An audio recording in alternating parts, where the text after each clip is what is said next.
जनाबे अली वक़ार, मुझे आज वो उस नूर पर बड़े ही समझ कर बात करनी चाहिए, क्योंकि बात है मेरे उस्ताद की। अदब भी एक करीना है मोहब्बत के करीनों में, अदब भी एक करीना है मोहब्बत के करीनों में, उस्ताद भी एक नगीना है जन्नत के नगीनों में। जनाबे अली वक़ार, तलाबे इल्म और उस्ताद का रिश्ता तमाम रिश्तों में से अलग होता है। उस्ताद वो है जो गम को यकीन में बदल देता है, उस्ताद वो है जमीन को खिलौना बना देता है। जनाबे अली वक़ार, उस्ताद वो हस्ती है जो आज में शमशूर को लेकर मुंसलिक कर सकता है। मैं अपने सर्रे को चमका ना सकी।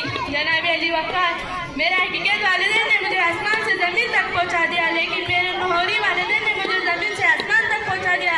जनाबे अली वक़ार, मैं अपने उस्तादा का तहे दिल से शुक्रिया अदा करना चाहूँगी कि जिन्होंने मेरी शख्सियत को बदला। जनाबे अली वक़ार, मैं आखिरी में सिर्फ इतना कहना चाहूँगी कि जिस तरह सूरज को चमक है,